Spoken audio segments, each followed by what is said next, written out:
Hello students, तो I hope कि आप लोगों ने बहुत बेहतरीन तरीके से तैयारी की है और निश्चित तौर से एएलपी के एग्जाम के बाद से जितना भी टाइम मिला है, जो सीरियस स्टूडेंट है उन्होंने बहुत बेहतरीन तरीके से उन चीजों को कवर किया है जो चीजें उनकी वीक थी, या फिर जो ग्रुप डी के पेपर हैं उन चीजों को उन्होंने देखा है।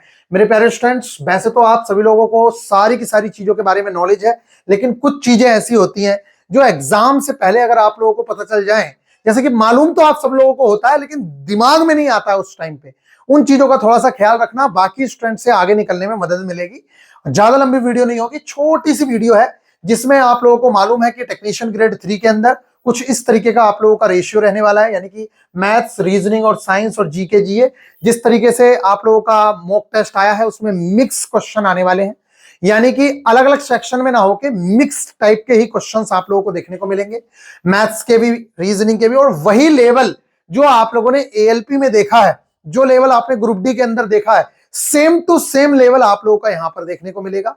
मैथ्स और रीजनिंग का लेवल वो का वही है जो आप लोगों को बता दिया गया है। बस आप लोगों से एक ही चीज की रिक्वेस्ट रहेगी कि जीके एंड जीए, यानी कि जो जनरल अवेयरनेस वाला सेक्शन आने वाला है और इसके साथ साथ जो साइंस है, अगर आप पाए कि भाई साहब साइंस में ज्यादा वो झुकाव 10th की तरफ कर रहा है, तो आपको अपने आप को उसी के अकॉर्डिंग चेंज कर लेना है।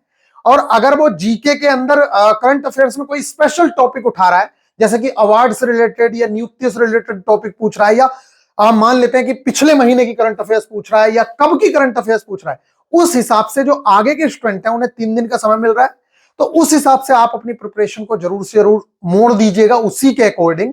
इसके अलावा जो मोस्ट इंपोर्टेंट चीज है, जो बार बार आप लोगों को समझाते हैं कि मेरे प्यारे बच्चों, अगर आप लोगों को सिलेक्शन लेना है तो सिलेक्शन की सबसे इंपॉर्टेंट टिप तो इस समय पे यही है कि एक एग्जाम को ये मत सोचो कि आपके लिए ये पत्थर की लकीर है। निश्चित तौर से उसके लिए पूरी जी जान से मेहनत करिए, लेकिन अगर पेपर भगवान ना करे किसी वजह से आपको कुछ थोड़ा ऊपर नीचे भी हो जाए, तो घबराने की आपको आवश्यकता बिल्कुल भी नहीं है। पेपर अगर डिफिकल्ट आता है तो निश्चित तौर से सभी के लिए डिफिकल्ट होता है। आपने अपना 100% दिया है, बस उसको जितना आपने तैयारी की है 100%, उसको आप एग्जाम टाइम पे भी निकाल सको, उसके लिए आपको कुछ बातों का ध्यान रखना है। तो वो बातें ये हैं कि भाई साहब मिनिमम 2 राउंड जरूर से जरूर पेपर में लगने चाहिए। कहने का मतलब यह है कि 100 क्वेश्चंस देख लेना, और वो तभी पॉसिबल है जब आप मैथ्स और रीजनिंग में जो बड़े क्वेश्चंस होंगे, जैसे पजल क्वेश्चन, सीटिंग अरेंजमेंट के क्वेश्चन, इन क्वेश्चन को पहली बार में मत देखना। कहने का मतलब यह है कि देख लो, अगर बनने वाला है जल्दी से तो भले ही बना लो, अदरवाइज मेरे प्यारे बच्चे उस क्वेश्चन पे आप पहली बार में ज्यादा दिमाग मत लड़ाओ, क्योंकि उसके इतनी सारी लाइनें, जो 8-10 लाइनें लिखी होती हैं, उनको पढ़ने में जितना टाइम जाएगा आपका, सोल्व करने में तो अलग से जाएगा, जितना टाइम उन 8-10 लाइन को पढ़ने में जाएगा उतने में लास्ट में जाके 2 क्वेश्चंस आप एज इट इज बना लोगे और आपको बहुत ज्यादा बेनिफिट मिल जाएगा। ये मैं एक एग्जांपल समझा रहा हूं, 2 नहीं आप 10 भी बना सकते हो।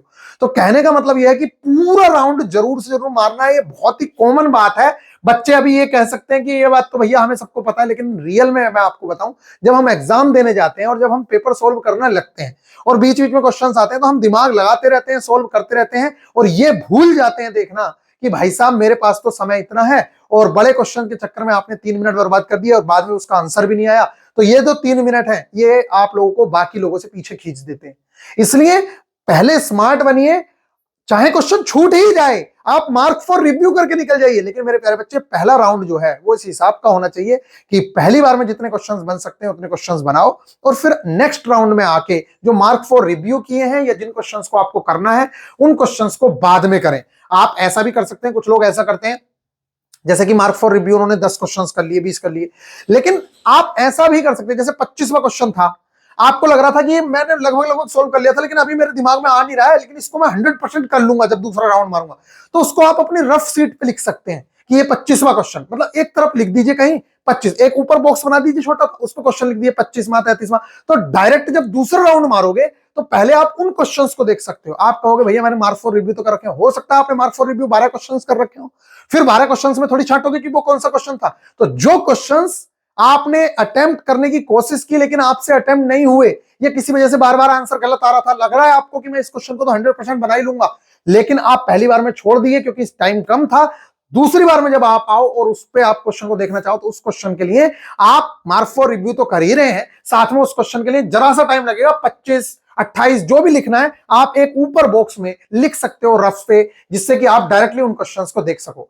टाइम मैनेजमेंट का बहुत ज्यादा इंपॉर्टेंट रखना है आप लोगों को ख्याल। 90 मिनट वैसे बहुत हैं 100 क्वेश्चन को करने के लिए, क्योंकि जो साइंस के और जीके क्वेश्चंस आएंगे उनमें कुछ क्वेश्चंस न्यूमेरिकल टाइप के देखने को मिलते हैं आपको साइंस के, बाकी क्वेश्चंस जो है जल्दी से बन जाने वाले भी मिलते हैं। पूरी की पूरी एनसीईआरटी ही छपेगी, ये आप देख लेना। और न्यू एनसीईआरटी बेस्ड ही चीजें आने वाली हैं। जो न्यू एनसीईआरटी के चैप्टर्स हैं पुरानी एनसीईआरटी से पहले से ही नहीं आ रहा है एग्जाम्स के अंदर, तो आप लोगों को भी पुरानी एनसीईआरटी से नहीं मिलेगा। पैटर्न जो है जैसा टेक्नीशियन 2024 का था, ग्रुप डी 2025 का पैटर्न है, सेम टू सेम पैटर्न आप लोगों को देखने को मिलेगा। ये बात आप समझ लीजिएगा। बस टाइम मैनेजमेंट ही सबसे बड़ा खेल होगा। कल के पेपर में आप लोग फिर से वही हाल होगा। मैं देखता हूं बच्चे सब मालूम है, उसके बाद भी एग्जाम के बाद आके देखते हैं भैया मैं तो 80 तक ही पहुंच पाया, भैया मैं तो 90 तक ही पहुंच पाया। भाई साहब जब आपको 1000 बार कहा जा रहा है कि आप भले ही एक क्वेश्चन छोड़ दें लेकिन लास्ट तक जरूर से जरूर देख लो, लास्ट तक पेपर देखने वाला बच्चा, आप लोग अगर पूरी एक्यूरेसी करके 85 क्वेश्चन बना रहे हो ना, और एक बच्चा पूरे 100 क्वेश्चन देख के आ रहा है, मैं निश्चित तौर से कह रहा हूं आप टैलेंटेड भी हो, लेकिन वो आपसे कम टैलेंटेड भी है ना, तब भी आपसे ज्यादा नंबर ले आएगा। तो इस बात का आप लोगों को ख्याल रखना है। कितना क्वेश्चन अटेम्प्ट करना है ये शिफ्ट तय करेगी। लोगों के बहकावे में मत आना कि भाई साहब 96 ही मारना है, 95 ही मारना है। कई बार 95 वाले 50 नंबर लेके आते हैं, और कई बार 90 मार्क्स वाले के नंबर देखने को मिल रहे हैं कि भैया 88 नंबर आए हैं और आफ्टर नॉर्मलाइजेशन 90 ही हो गए। तो आप लोगों को शिफ्ट डिसाइड करती है। अगर शिफ्ट डिफिकल्ट है तो निश्चित तौर से बाकी सब लोगों का भी कम ही अटेम्प्ट हो रहा होगा। और जो आप लोगों ने अभी तक कट ऑफ देखी है मेरे प्यारे बच्चों, वो आफ्टर नॉर्मलाइजेशन कट ऑफ है।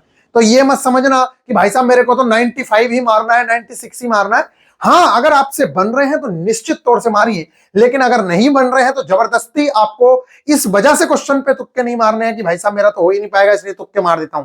फर्स्ट राउंड में पजल और सिटिंग अरेंजमेंट के क्वेश्चन मत करना, इन क्वेश्चन को छोड़कर आगे बढ़ना, इन्हें दूसरे राउंड में आके करना।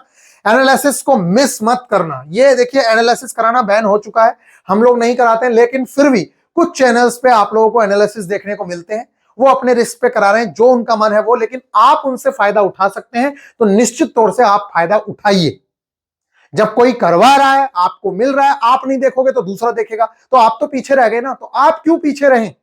इसलिए मैं आपसे कह रहा हूं कि अगर आपको कहीं भी एनालिसिस मिलता है, जैसे कि बच्चों को गाइड किया ही जाता है, बच्चों को पता है कि कहां कैसे मिलता है एनालिसिस, तो उस एनालिसिस को आप जरूर से जरूर देखें। अगर एनालिसिस भी नहीं देख सकते, क्वेश्चन भी नहीं देख पा रहे, कम से कम इतना तो पता चल ही जाता है पेपर में कि भाई साहब कहां से ज्यादा आ रहा है। जैसे पता चल गया कि भाई साहब ग्रुप डी में करंट से ही ज्यादा आ रहा है, ये भी पता चल जाता है कि भैया इस बार तो ग्रुप डी 2022 के अंदर सिर्फ और सिर्फ 10th की एनसीईआरटी आई है। तो ये सारी चीजें पता चल जाती हैं कि किन चैप्टर्स की ओर ज्यादा झुकाव है एग्जामिनर का। तो उन चैप्टर्स को आपके पास जो अगला समय है 3 दिन का, उस पर आप लोग लग जाएंगे।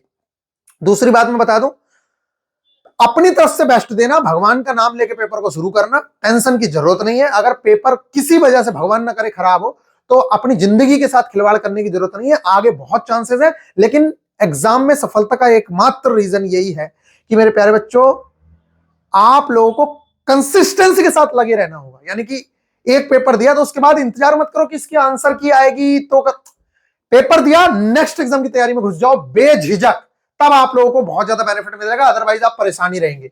कितना क्वेश्चन अटेम्प्ट करना, ये हो गया। एनालिसिस को मिस मत करना, लास्ट टाइम तक पढ़ते ही मत रहना, वरना परेशान हो जाओगे। तुक्के कब लगाने हैं, तो मैंने आप लोगों को बताया, तुक्का क्योंकि हमारे यहाँ 1/3 की निगेटिव मार्किंग होती है, इसलिए अगर आप लोगों को 50-50 ही पता हो तभी आप रिस्क लें, अदरवाइज रिस्क ना लें। कहने का मतलब यह है कि आपने 2 ऑप्शन पहले से छांट दिए हैं, सिर्फ 2 ही ऑप्शन बचे हैं, तो उन 2 ऑप्शन में से आप तुक्का मार सकते हैं, क्योंकि यहां पे आपके सही होने के चांसेस 50% है, जबकि हमारे नंबर कटने के चांसेस जो है वो 33% है। तो यहां पर आपका परसेंटेज ज्यादा होता है, इसलिए आप करें। जब 4 ऑप्शंस में से एक भी ना पता हो तो तुक्का नहीं लगाना है। जीके में तुक्के लगाने की कोशिश मत करना, गलत ही होते हैं। उस क्वेश्चन में बिल्कुल तुक्का नहीं लगाना है जिसको आपने पहले कभी देखा ही नहीं है। देखिए कोई क्वेश्चन ऐसे होते हैं जो आपने अगर एक बार भी देख लिए हैं और वो एग्जाम में आ गए, तो आपका जो सबकॉन्शियस माइंड है वो उस चीज को याद करता है और पहली बार में आपको सही आंसर निकाल के देता है। तो अगर आपके दिमाग में आंसर है तभी मारना है, अगर आपने उस क्वेश्चन को देखा ही नहीं है तो तुक्का नहीं मारना है।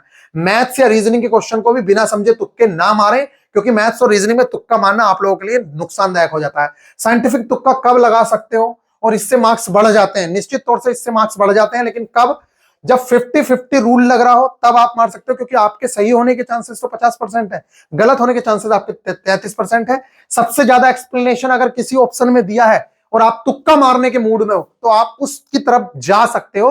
अदरवाइज सही तो सही होता है, लेकिन अगर किसी को तुक्का मारना है तो वो इन चीजों का यूज कर सकता है।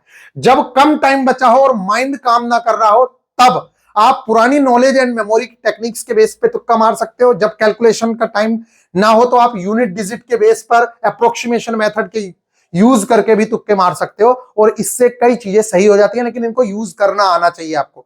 ट्रिगोनोमेट्री में 0 और 1 का ऑप्शन चूज कर लेते हैं कई बार तो सही हो जाता है। अगर तुक्का मारना है, पहली बात नहीं मारना है, लेकिन अगर मन है तो आप ऐसे कर सकते हैं। उसके पीछे एक रीजन होता है, जब भी गुणा या भाग का क्वेश्चन होगा तो वहां एक आंसर आने की संभावनाएं होती हैं और प्लस और माइनस में 0 आने की संभावनाएं ज्यादा होती हैं। मिलान वाले क्वेश्चंस में ऑल ऑफ द अबव ज्यादातर आंसर होता है, नोटा जो है बहुत कम केसेस में आंसर होता है।